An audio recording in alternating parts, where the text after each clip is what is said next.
Thank you very much. Thank you. Oh.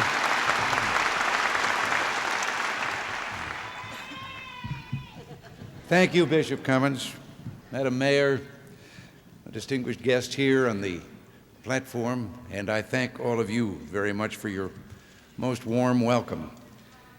I'm also glad to see Congressman Hyde and Dan Rastankowski here with me today. I know that Congressman Hyde and I have shared a relationship in our interest in social causes that are of interest very much to the Catholic community. And I have to say that Dan Rastankowski has been such a stalwart in our attempts to resolve our budget problems in Washington in a bipartisan manner, and I'm grateful to him for that.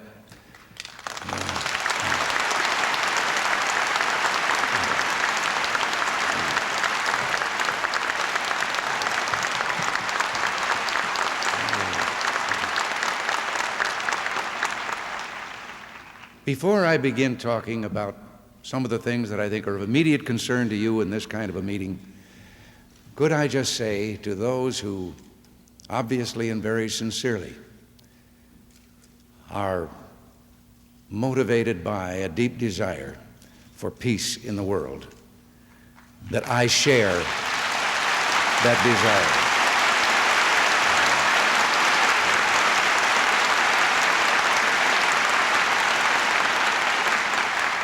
And whatever we're doing in Washington today in this regard is aimed at one purpose and one only: to make war impossible and never again have to bleed a generation of young Americans into the battlefield.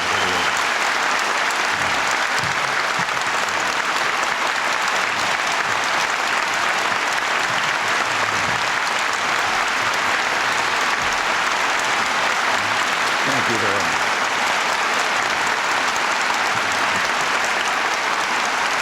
Thank you.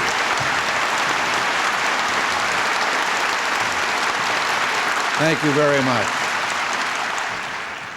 Now, I'm sure you realize it's something of a risk for any government official to appear in public on Income Tax Day.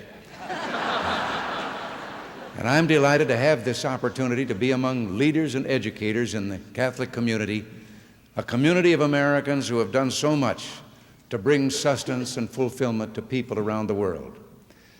I'm grateful for your help in shaping American policy to reflect God's will, for your efforts to allow Americans to provide direct aid to the people of Poland. And I look forward to further guidance from His Holiness Pope John Paul II during an audience I will have with him in June.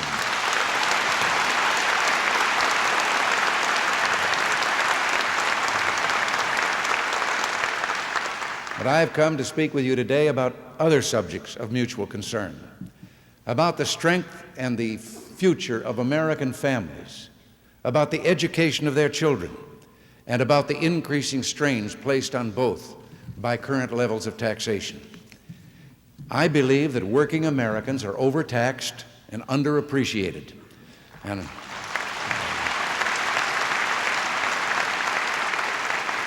I have come to Chicago to offer relief. I have come to propose further restoration of the incentives and the choices that were our inheritance and that encouraged our people to build the greatest nation on earth. We've already taken historic strides. Last year, with the help of a bipartisan coalition in the Congress, we enacted the largest tax cut in history for the working men and women of America. But to give you an idea of what we're up against, that tax cut will barely offset the increases that had already been built into the system. Despite all the moaning you've been hearing in Washington about huge tax cuts running up the deficit, our tax reduction program has not meant that government revenues are going down. The United States Treasury is still taking in more money every year than the year before. In 1981, personal taxes actually went up by about $41 billion. Raising taxes is no way to balance the budget. History proves it doesn't work. Taxes went up by more than 200% in the last decade, and we still had the largest string of deficits in our history. Because you see, while taxes were going up 200%, spending was increasing over the same period by over 300%. If people are serious about balancing the budget, they must cut spending. Suggestions to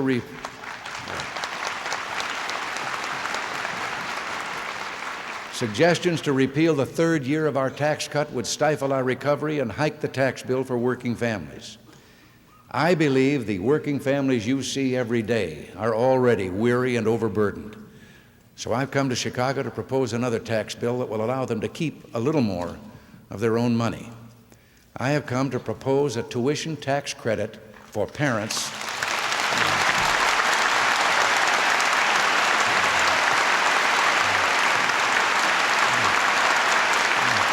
Thank you very much.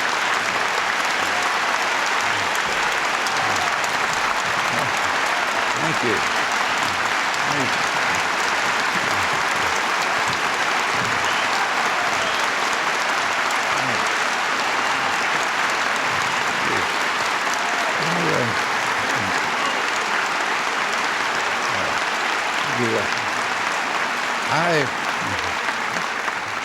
Maybe I should have saved that for last. This tax credit will be for parents who bear the double burden of public and private school costs. Now, I know you've heard promises before. Politicians in the past promised tax credits and broke those promises. But this administration is different. We're a bunch of radicals. We really intend to keep our promises.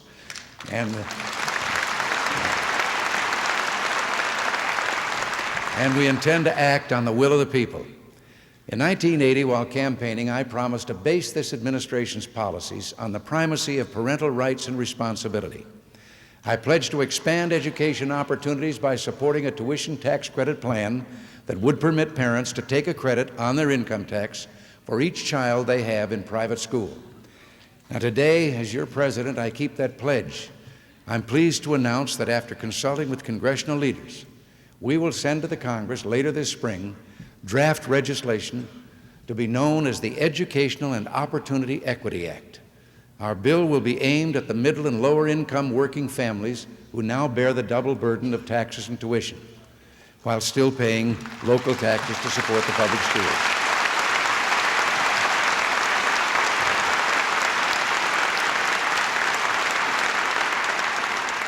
Working families would be able to recover up to half the cost of each child's tuition. Our proposal is fair, equitable, and designed to secure the parental right to choose. Key elements of our draft proposal include a limited coverage provision that would restrict credit to parents of children in private, nonprofit elementary and secondary schools. I wish we could include college as well, but you know the budgetary constraints that face us today that we're working under. So I look forward to a day when we can expand this bill. A phase-in of the credits beginning in 1983 to be completed in 1985. A maximum credit of $500 per child, an income cap proposal to ensure the benefits go to working families, and a policy of non-discrimination to ensure that credits are not available to parents sending their children to schools which discriminate on the basis of race.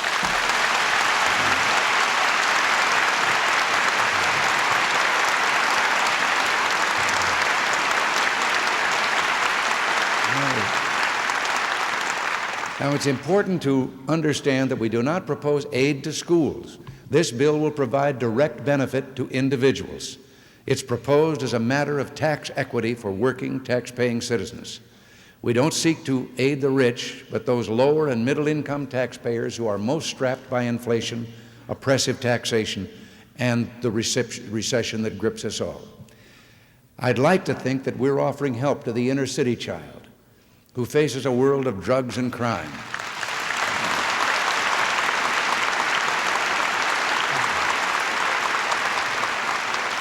The child with special needs and the families who still believe the Lord's Prayer will do them less harm in the schoolroom than good.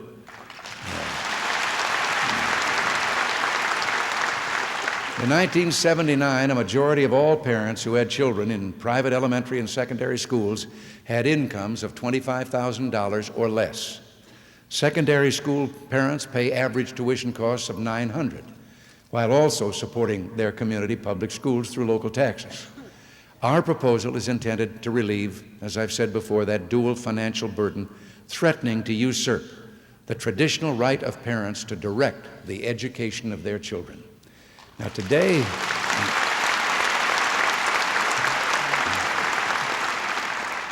more than 5 million American youngsters attend thousands of religious and independent schools because of emphasis on values or the type of teaching available. Their parents have made that choice at great cost and sacrifice. They've made it because the education of their children is their greatest concern. Senator Patrick Moynihan, Democrat of New York, said a few years ago, I'll tell him you responded to that. It's time that we acknowledged the ordinary family's insistence on providing its children with the best obtainable education results in costs that the federal government should help it to bear, not by giving it a handout or a gift, but simply by allowing it to keep a bit more of the money it earns for itself. Well, I wholeheartedly agree, and I think most of you do as well.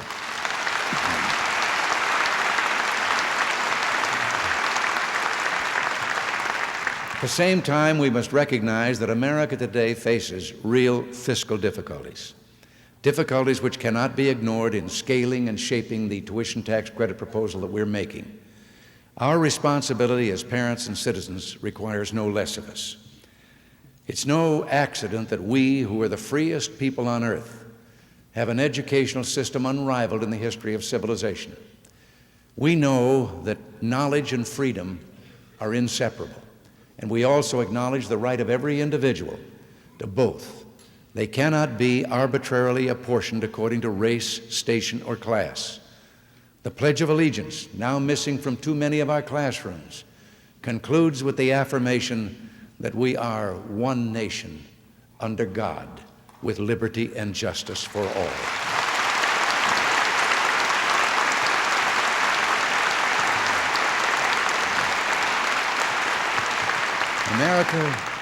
America embraces these principles by design and would abandon them at her peril.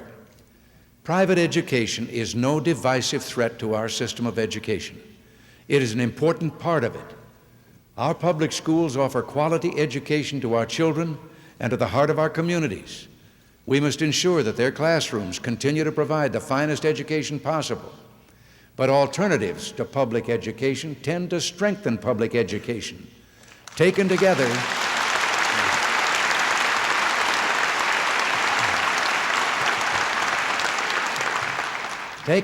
public and private institutions sustain the diversity that has made our culture rich. Excellence demands competition among students and among schools, and why not? We must always meet our obligation to those who would fall behind without our assistance. But let's remember, without a race, there can be no champion, no records broken, no excellence in education or any other walk of life. This freedom to choose what type of education is best for each child has contributed much to America's reputation for excellence in education. Unfortunately, the high plane of literacy and the diversity of education we've achieved is threatened by policymakers who seem to prefer uniform mediocrity to the rich variety that has been our heritage.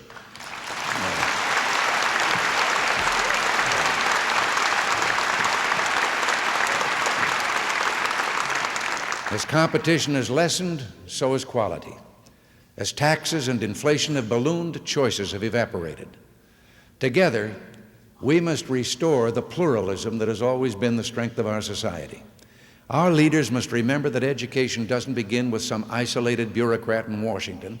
It doesn't even begin with state or local officials. Education begins in the home, where it's a parental right and responsibility.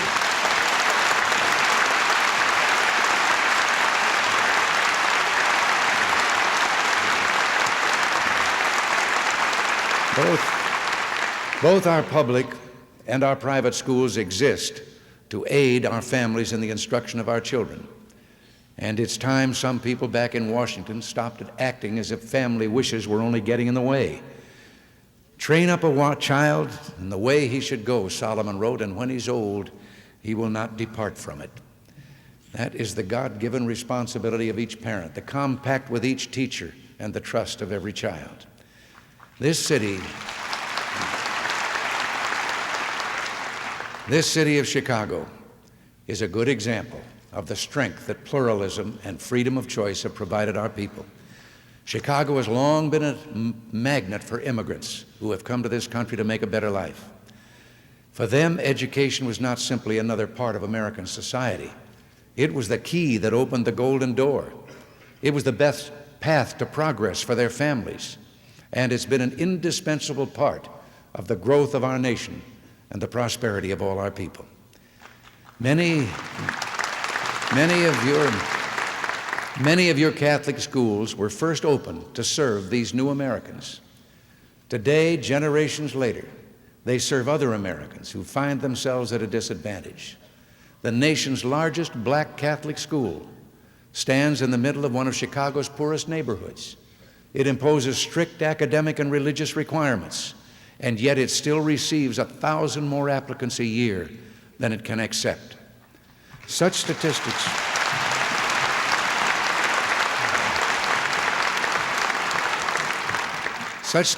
explain why Americans at every economic level believe education is still something to sacrifice for. It still offers the promise of a better life. It's still the hope of our people. Who will really benefit from tuition tax credits? Well, according to the Most Reverend James P. Like of Cleveland, the people who will benefit most are minorities and the poor. Reverend Like said that inner city parents desperately need to be told by this government, you may educate your children in the schools of your choice as guaranteed by the Constitution, and you will be able to do so even though you may be poor, whether or not you live in the cities or the suburbs or the rural areas of this country. Well, those Americans have not forgotten what education and freedom can do.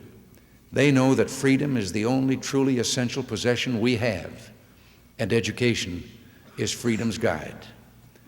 These are not easy times for a great many Americans, but the future looks dark only for those who've lost faith in our people and in the promise of individuals who are educated and free. The rest of us should welcome the future, knowing that with God's help, it is ours to shape. Together with your colleagues in other independent and public schools, you are molding each rising generation. You're working with parents to fill young minds with the knowledge and young hearts with the morality, the understanding and compassion that they will need to live in happiness and fulfillment. In the meantime, we in Washington must make sure that freedom, the other half of education, is still secure when your students graduate. We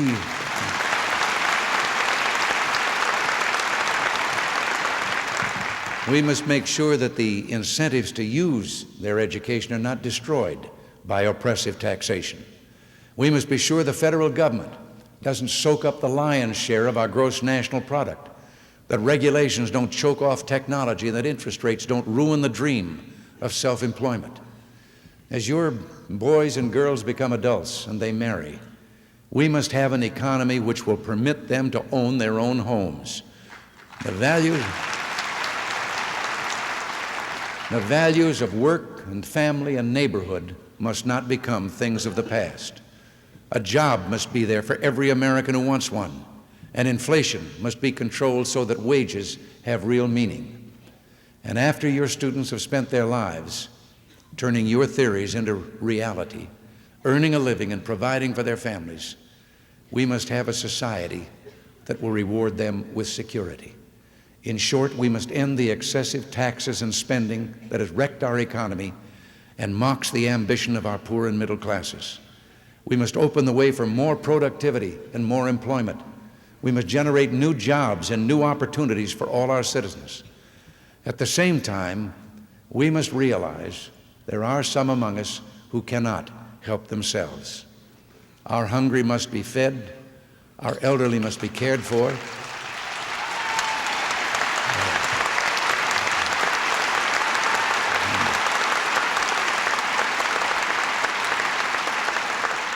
And those who are cold must be clothed and given shelter.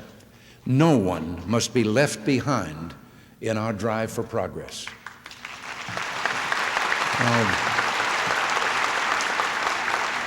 Such a commitment from this administration may come as somewhat of a surprise to you.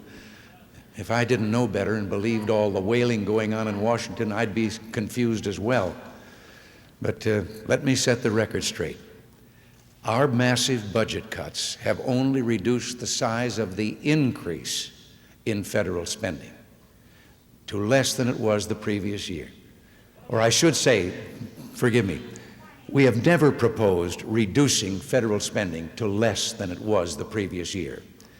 Let me give you a few examples of the level of human services that we've proposed in the 1983 budget. The federal government will subsidize approximately 95 million meals per day, or 14% of all the meals served in the United States. About 3.4 million American households will receive subsidized housing assistance at the beginning of 1983, and by the end of 1985, under our proposals, 400,000 more households will be added to the list.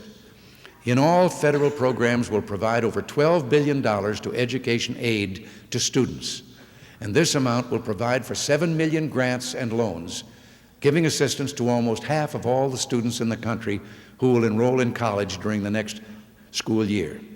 Through Medicaid and Medicare, the federal government will pay for the medical care of 99% of those Americans over the age of 65 and a total of 20% of our population, approximately 47 million aged, disabled, and needy people. 28% of all federal spending will go to the elderly, an average of $7,850 per senior citizen in payments and services. About $2.8 billion will be spent on training and employment programs for almost 1 million low-income people, nearly 90% of whom will be below the age of 25 or recipients of aid to families with dependent children. Now, these are just some examples of what is in the 1983 budget that some are charging is an inhumane denial of help to America's needy. Perhaps our greatest program for the poor, the needy, and those on fixed incomes, however, has not been a subsidy. It has not been more welfare, and it didn't arrive in the form of a government check. We have increased the purchasing power of our people. After an unprecedented 2 years of back-to-back double-digit inflation, we achieved in the first year of this administration an inflation rate of single-digit, 8.9%, but during the last 6 months, inflation has averaged only 4.5%. Now, what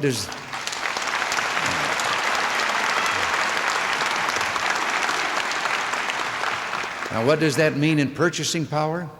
Well, if inflation had kept running at the rate it was before the 1980 election, a family of 4 on a fixed income of $15,000 would be $1,000 poorer in purchasing power than they are today. Now, I don't think Americans value a handout nearly so much as a hand up. Past policies have locked millions of our people in place on the bottom rung of our economic ladder. We must be sure that our government never again stands in between our families and prosperity. We must aid those who need us, but we must not hinder those who need only a chance. Years ago, the Secretary of the Massachusetts Board of Education, Horace Mann, said, "Education, beyond all other devices of human origin, is a great equalizer of the conditions of men, the balance wheel of the social machinery." The immigrants who came to Chicago, the poor in our inner cities, the middle classes struggling to make ends meet, these Americans still believe the American dream. They still yearn for prosperity and still sacrifice so that their children will enjoy it. They mark progress by the level of education reached by members of their families. Parents who never finished high school send their children to college. Each generation stands upon the shoulders of the one before as our nation and our people reach for the stars. We must keep those dreams alive.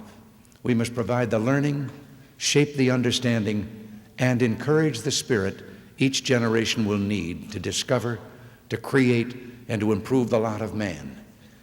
But we must also preserve the freedom they will need both to pursue that education and to use it. Together, with God's help, we must ensure that, in Abraham Lincoln's words, our children and our children's children to 1,000 generations will continue to enjoy the benefits that have been conferred upon us. It is a sacred trust. Thank you. God bless you.